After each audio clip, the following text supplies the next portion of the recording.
We do have another item of business before we're running a little bit later, so. You email them. Yeah, if you want to put it on the stick, that'd be great.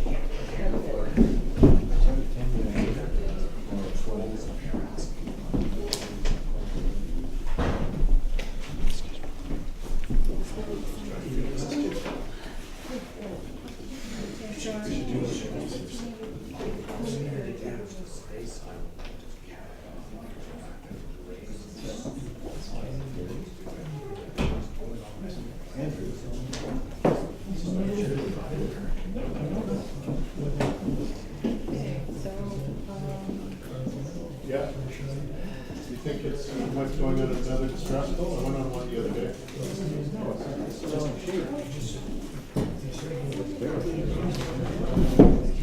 What do you think that's bigger? That's The one that we were supposed to get?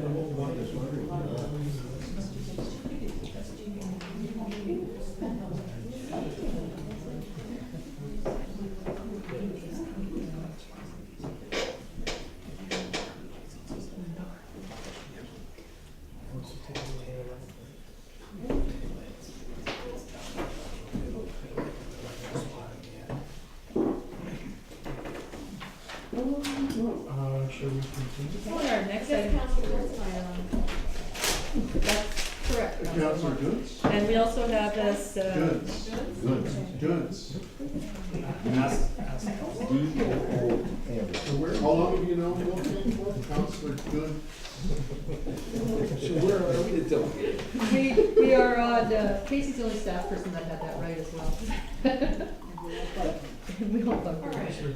We have item number 7.1, which is Councillors Dunce and Morse regarding the adoption of the Finance Review Task Force Terms of Reference.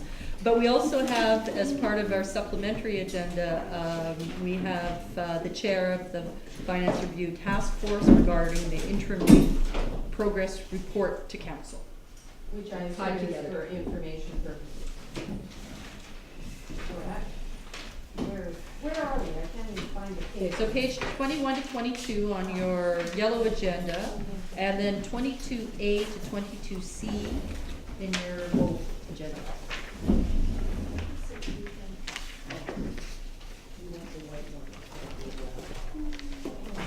So, I would move that the Finance Review Task Force Terms of Reference as presented on pages 21 and 22 of the agenda be adopted. Second.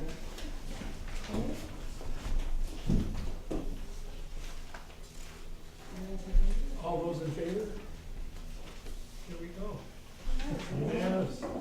The other item is just for information, and they have been very busy and very dedicated, and, That's the is he interim, still on the phone with it? that's the interim, Okay. the interim report that was, well, is that what you're talking Well, about? that's just an update of where Yeah. we're at, yeah. Okay. So where are we? What's next? Affordable housing working group. Shall we, while we're waiting for people, let's skip ahead to I think they're here. number 9. Yeah, they're ready, we're just gonna set up their presentation. Okay, well, we can deal with number 9 because it's a straightforward thing. I was asked by John Weston to pass this National Health and Fitness Day resolution. I'm just wondering if it's generic and it's for a good, I think it's a good idea. Now, if there's anybody who wants to debate it or has any comments on it. I was hoping, that's, I think that's what we should say to them, that we've passed it with the 5-0. Do you want to speak to? So it's resolution, it's 9.0. It's nine You're point probably zero. the most fit of On us. the- I thought it was another holiday. It's 9.0. What's that? I thought it was another holiday, fitness is. You got all excited. So, can I move this? We can ask. I guess Okay. you could move on. I'll move this resolution if I can have a second. Well, that's good. Are you not gonna read it out? No, We gotta read it out, we got a little more time to fill it, right? no, no, Are we ready, everything's here, Brent? yeah. No, we have to set something up, but I have to do that, so. So you want me to read? Yeah. Read yours? Well, the audience is here, Fine. and we have to, Hi, Jim. So I'm gonna read the resolution. Nice to see you The here. resolution, which I believe is already passed. Whereas Canada by nature offers abundant recreational and fitness opportunities through such things as our mountains, oceans, lakes, forests, and parks, we as Canadians could therefore be the healthiest and fittest people on earth. Participation rates in healthy physical activities have been declining, and we have public facilities to promote health and fitness. And Canadians recognize the growing concern over chronic disease and other impediments to health and fitness, and health and fitness ought to be promoted for Canadians of all ages and abilities. And we all aspire to increase participation by Canadians in health, recreational sports, and fitness activities. Therefore, we acknowledge National Health and Fitness Day in Bowen Island Municipality as the first Saturday in June. As a step to increase participation and enhance the health participation and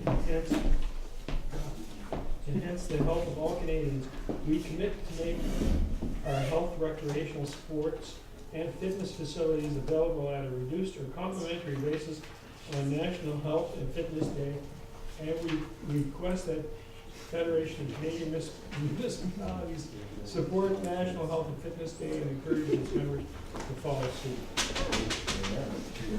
And the school is locked on Saturday, and the only free place is Crippen Park. Right, and so- the school field. And the school. And the church. There you go. Anyway, question, are you ready for the question? All those in favor?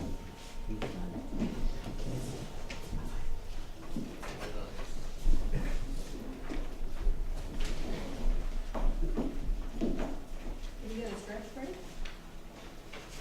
Is there anything else? We do, No, I think Casey's just setting up for the next item, which is the Affordable Housing Working Group. Mike, take, oh, she's got it. Wow, she's good. Well, funny. I know, yeah, I'm gonna. It's not-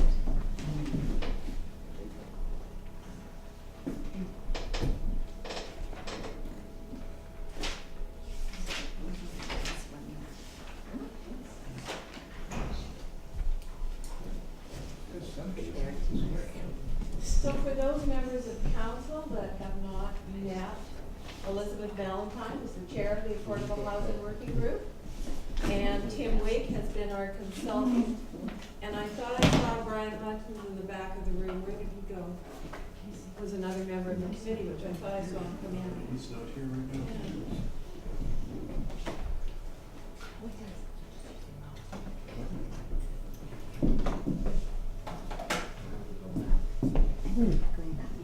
Just down to left hand corner. Go back. No, Let's not go would you, back. would you like, we can flip that forward, and that way you guys can concentrate on the discussion. How about that? If you want us to flip the, No, it's okay, okay. you're good. It's open. When we make a mistake. All right, well, good afternoon, Mayor and Council. And thank you very much on behalf of the Affordable Housing Working Group for this opportunity to present our final report to Council. Our report, as you've seen, makes 8 recommendations. However, they are all interconnected, and they presuppose a commitment by the municipality to acquire a tool to enable it to create, or to cause to be created, a range of affordable and diverse housing types. Without a tool of some kind, and ideally the kind we are proposing, the municipality is frankly powerless in the environment in which we live. This tool that has been proposed is a municipal housing organization, specifically the Bowen Island Housing Corporation, and that will be the focus of our presentation today. The core recommendation we're making is that council authorize the next step towards establishing the housing corporation. This is actually still only one more step towards the final goal, which is the actual incorporation, beyond what's been done so far. There is still more to be done. And we want to assure council that council will continue to be involved at key decision-making points all along the way and will remain in control of the process at all times, including finally as the sole shareholder of the corporation. In a moment, Tim Wake, the affordable housing consultant who's been working with our group from the beginning, will talk about the corporation itself, how it will work and why it's the best model for Bowen. And there's some important conceptual, technical, and frankly, bureaucratic in the very best way, themes that he will speak to. But before getting too involved in those trees, I would like to take a moment to look at the forest to review how we got here and why we're doing this. Because at the heart of this process, has been a core idea and a core value which we hold as a community and which has continued to be reaffirmed as we go forward.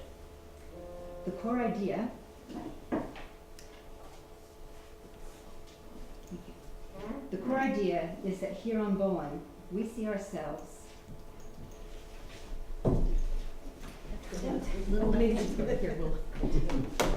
we see ourselves, and this is a quote from the OCP, we see ourselves as Sorry, I'm gonna bring a chair and just sit there.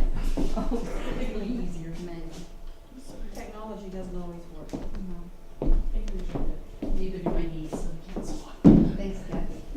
So the core idea that's been with us all along is that here on Bowen, we see ourselves as, quote, a welcoming home to residents of varying incomes, lifestyles, and ages.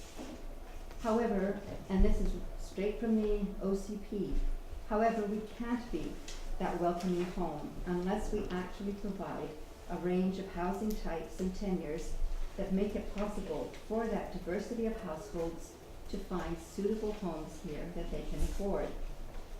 The housing needs assessment completed in 2007 provided the hard data to illustrate how unaffordable Bowen's housing had become. The situation has only worsened as prices continue to rise and incomes for low and middle income groups continue to stagnate. However, prices are not the only barrier to meeting our community's housing goals. Lack of housing choices is the other. As the Age-Friendly Community Report of 2009 highlighted, the lack of housing choices for our aging population means that we will lose increasing numbers of our seniors as they seek to downsize from the large single-family detached houses that dominate our housing stock. Our land use framework here on Bowen, as we all know, is geared to continue to provide primarily single-family detached dwellings. We're not going to change that legacy. What we can do is make small, creative interventions as development opportunities arise to produce a small number of diverse and affordable housing units that are in harmony with the full range of our community values. And if the community will were there, we could even set out to produce specialty housing to meet a range of special needs. Right? However, none of this is simple. It requires expertise, it requires creativity, and it requires partnerships. It cannot happen spontaneously out of the community goodwill and informal good intentions. It requires a municipally supported organization dedicated to this purpose that can identify opportunities, facilitate partnerships, and be the community's champion for affordable and diverse housing units.